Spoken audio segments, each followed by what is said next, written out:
Okay, let's jump right into today's explainer. We're looking at a case that, honestly, fundamentally altered American true crime and horror as we know it.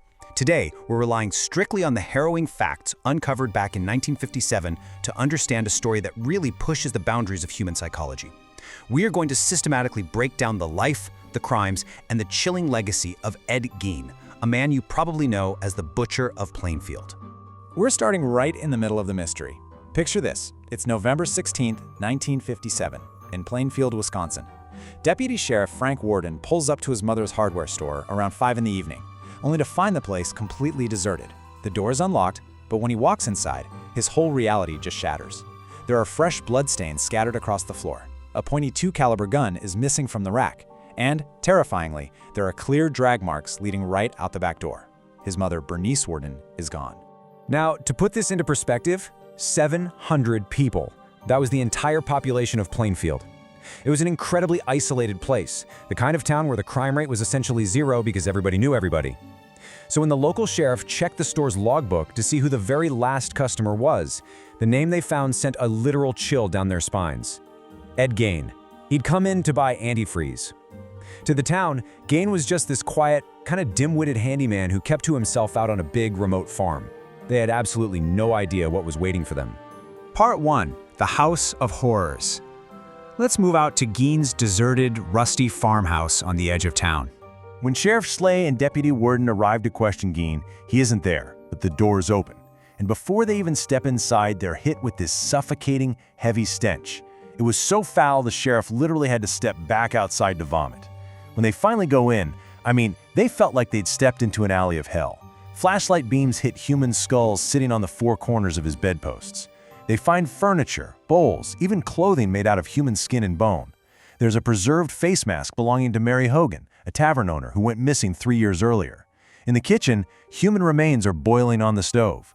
There's more in the fridge. And, maybe the most disturbing thing of all, a fully crafted woman's suit, painstakingly sewn from human skin.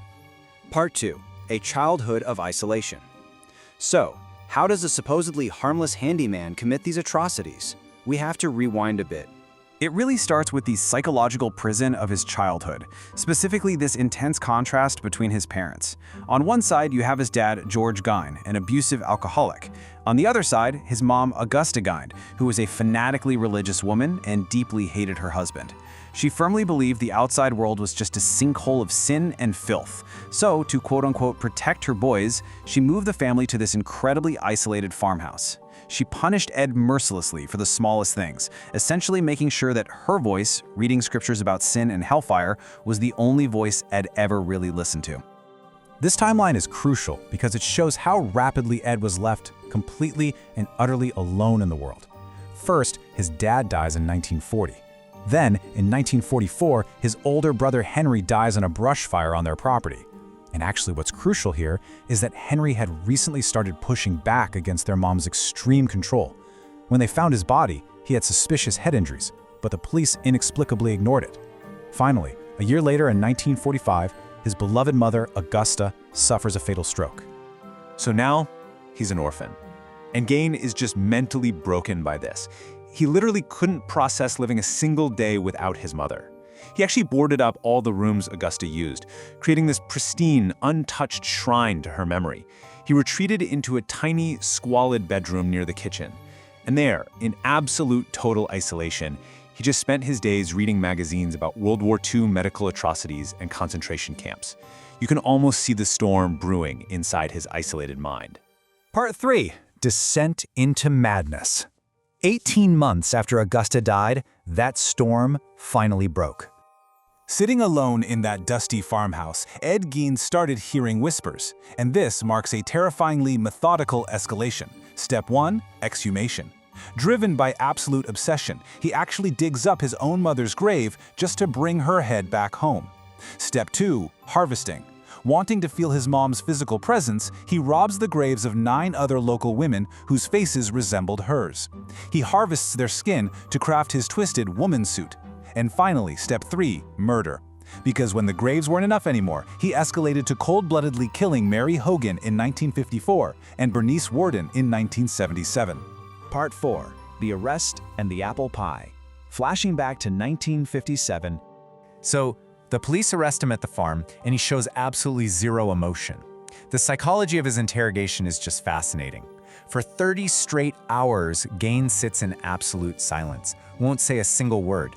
But then, he makes this bizarre, almost childlike demand. He asks for a slice of apple pie topped with cheddar cheese. And get this, as soon as they give him this simple treat, he lights up with joy and immediately gives a full, gleeful confession to some of the worst crimes in American history. It's such a jarring detail.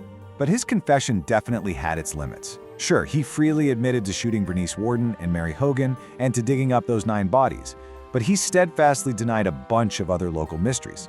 Police strongly suspected him in the disappearances of a teenager named Evelyn Hartley, 8-year-old Georgia Weckler, and 2 men, Victor Travis and Ray Burgess. But Gein, right to his dying day, he swore he had nothing to do with those cases, leaving them as lingering, unsolved mysteries. Part 5. The Psychological Breakdown. When Gein eventually appears in court, things take a very clinical turn. His detached, weird behavior prompted an immediate psychiatric evaluation, leading to 2 major diagnoses. First up, severe schizophrenia. Court doctors established he was completely detached from reality. He was having profound hallucinations, genuinely believing that his deceased mother was actively speaking to him from beyond the grave. Because of this, the judge ruled him legally unfit to stand trial at that time. The second diagnosis was necrophilia, which is a morbid attraction to the dead. And really, this medical diagnosis explained the sheer volume of horrific clinical desecration inside that farmhouse. It wasn't just murder. It was a deeply ingrained pathological obsession with corpses that drove all his grave robbing and that macabre craftsmanship. So 10 years pass. In 1968, doctors finally deem him competent to stand trial. He's found guilty of Bernice Worden's murder, but immediately declared not guilty by reason of insanity. He spent the rest of his life locked away in the Mendota Mental Health Institute. Staff said he was actually a very calm model patient, except for these strange delusional episodes that reliably happened around the full moon. He eventually died there of respiratory and heart failure in 1984, at the age of 70. Part 6. The Monster's Legacy. Ed Gein might have died quietly in an asylum, but his legacy did not. His gruesome actions left a permanent dark stain on American culture. It heavily influenced the psychological horror genre.